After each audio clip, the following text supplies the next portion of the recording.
अगले साल से कार्ड के जरिए खरीदारी करने का तरीका बदल जाएगा। नए नियमों के तहत ऑनलाइन शॉपिंग करते समय कार्ड का डेटा देने की जरूरत नहीं होगी। केवल एक टोकन नंबर के जरिए पेमेंट की प्रक्रिया पूरी की जाएगी। नए नियम का इस्तेमाल करना ग्राहकों की मर्जी पर निर्भर होगा।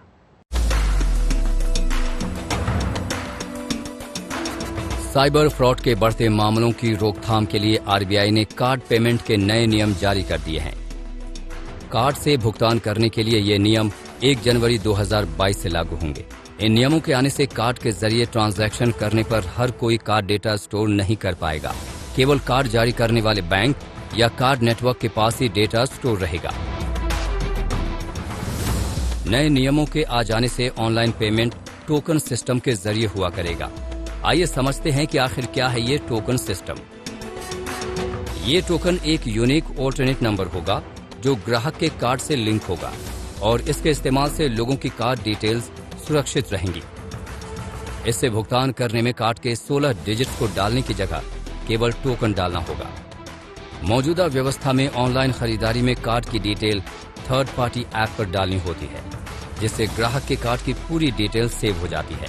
ऐसे में अगली बार ऑनलाइन पेमेंट करते समय केवल CVV नंबर डालना होता है, यानी ई-कॉमर्स वेबसाइट के पास ग्राहक के डेबिट या क्रेडिट कार्ड की पूरी जानकारी पहले से स्टोर है।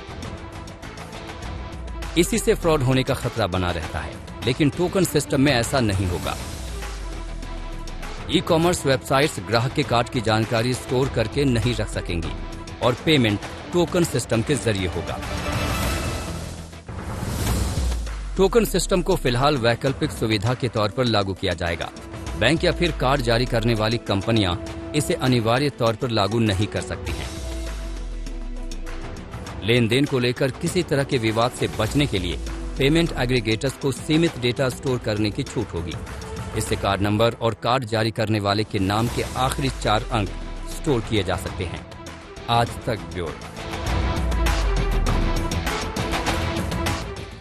और इंक्रीमेंट के मोर्चे पर लगातार अच्छी खबरें आ रही हैं।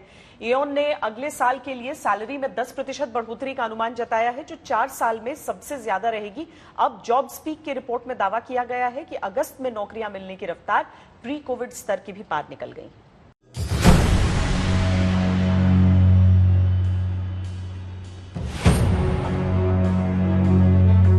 कोरोना की दूसरी लहर के बाद इकोनॉमी में तेजी की खबरें तो आप लगातार सुनते आ रहे हैं, लेकिन इस तेजी का आपकी सैलरी पर क्या असर होने वाला है, ये सुनने को नहीं मिलता है।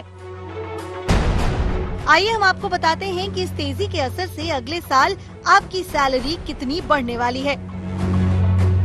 एओन के सर्वे के मुताबिक भारतीय कंपनियां अगले साल औसतन 9.4% इंक्रीमेंट दे सकती हैं। इसकी तुलना अगर इस साल के इंक्रीमेंट से करें तो वो तकरीबन 8.8% रहा था। एओन ने सैलरी में बढ़ोतरी का ये अनुमान 39 सेक्टर्स की करीब 1300 कंपनियों से मिले डेटा के आधार पर दिया है। 2022 में ज्यादा सैलरी हाइक की वजह मजबूत आर्थिक रिकवरी और बेहतर कंज्यूमर सेंटिमेंट को माना जा रहा है। एओन के सर्वे के मुताबिक अगले साल एट्रिशन रेट यानी कर्मचारियों के नौकरियां बदलने की दर बीते 10 साल में सबसे ज्यादा रहने का अनुमान लगाया गया है। एओन का कहना है कि अगले साल एट्रिशन रेट 10% रह सकता है। इसके असर से कर्मचारियों की सैलरी में जोरदार इजाफा हो सकता है। सैलरी में इस बढ़ोतरी की वजह होगी जिन स्किल से लैस कर्मचारियों की ज्यादा डिमांड है, उन्हें अपने पाले में खींचने के लिए कंपनियों में होल्ड लगी रहेगी। अब अगर बात करें कि किन सेक्टर्स में सैलरी में सबसे ज्यादा इजाफा होगा, तो उसमें टॉप पर हैं टेक्नोलॉजी, ई-कॉमर्स और आईटी से जुड़ी कंपनियां, जबकि हॉस्पिटैलिटी, इंजीनियरिंग सर्विसेज और एनर्जी सेक्टर में तनख्वाह में सबसे कम बढ़ोतरी होगी। दरअसल कंपनियां ग्रोथ मोमेंटम बनाए रखने के लिए डिजिटल क्षमता बढ़ाने में लगी हैं। ऐसे में तकनीकी और डिजिटल तौर पर सक्षम कर्मचारियों को ज्यादा बढ़ोतरी का तोहफा मिल सकता है। ज्यादातर कंपनियां, चाहे वो SME हो या MSME हो, वो डिजिटाइजेशन की तरफ बहुत जोर डाल रही हैं। इस कारण से कंपनियों के पास बहुत काम आया और इसी कारण से कर्मचारियों की डिमांड हर कंपनी के अंदर बहुत ज्यादा हुई है। यह डिमांड ज्यादातर स्किल मैन पावर को लेके ज्यादा है। इस कारण से एट्रिशन भी बहुत ज्यादा कंपनियों के अंदर बढ़ गया है। इओन की रिपोर्ट जो कहती है कि कंपनियों के अंदर ये एट्रिशन आगे भी बढ़ेगा, ये बिल्कुल सही है, क्योंकि यह डिमांड आने वाले 1-2 साल में कम नहीं होगी। इस कारण से एट्रिशन भी बढ़ेगा और एम्प्लॉइज को ज्यादा सैलरी देके उनको रोके रखना है एक चैलेंजिंग टास्क होगा। जो खींचातानी चल रही है कंपनीज के अंदर, ये चलती है ये देखते हुए कि कौन अच्छा प्रोफेशनल अपने पास हायर कर सकता है। तो ये तो तय हो गया कि अच्छी सर्विसेज देने से अच्छे दाम भी मिलते हैं। अच्छा, ये इफेक्ट जो है ये कहीं ना कहीं आईटी सेक्टर में तो देखने को मिलेगा, लेकिन इसका कम जो रुझान देखने को मिलेगा वो हॉस्पिटैलिटी और अदर सेक्टर्स के अंदर रहेगा। हम फिर भी ये आशा करते हैं कि हर इंडस्ट्री राइज करे, जिससे हर सेक्टर के अंदर एक निखार आए।